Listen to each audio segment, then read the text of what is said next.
একদিন হুসাইন রাদিয়াল্লাহু তাআলা আনহু আমার রাসূলকে বলতেছে, না না, বলেন আল্লাহর কাছে আপনি বেশি দামি নাকি আমি বেশি দামি?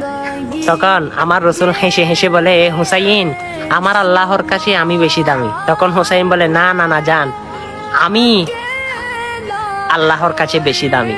কেন জানেন? তখন হুসাইন বলে, নানা জান বলুন তো আপনার বাবার নাম কি? তখন আমার রাসূল বলে, আমার বাবার নাম হযরত আব্দুল্লাহ। তখন হুসাইন বলে, আমার বাবার নাম কি জানেন? নানা জান, আমার বাবার নাম হচ্ছে শেরে হুদা মাওলা আলী। সুবহানাল্লাহ। যিনি হযরত রাহমাতাল লিল আলামিনের খাত মুবারকে উঠেছে। আল্লাহু আকবার। শুধু তাই না, আমার রাসূল হাসতে লাগলো। তখন আবার জিজ্ঞেস করতে লাগলো, হুসাইন, নানা জান আপনার মায়ের নাম কি? তখন আমার রাসূল বলে, আমার মায়ের নাম হচ্ছে হযরতে আমেনা। তখন হুসাইন হেসে হেসে বলে, নানা জান আমার মায়ের নাম কি জানে?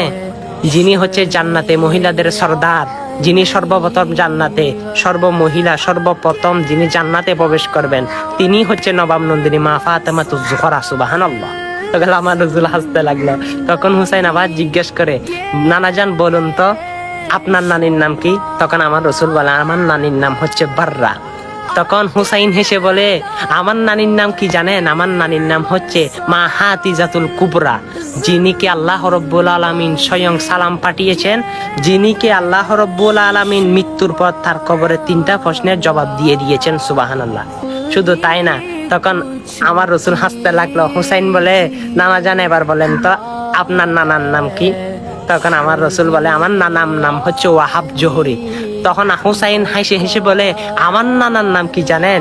যিনি সরকারে কায়নাত নূরে মুজাসসাম মুহাম্মদুর রাসূলুল্লাহ সাল্লাল্লাহু আলাইহি ওয়াসাল্লাম, যিনি দুনিয়ার বাদশা, যিনি আখিরাতের বাদশা, যিনি শাফায়াতের কান্ডারি, রহমাতাল লিল আলামিন। আল্লাহু আকবার।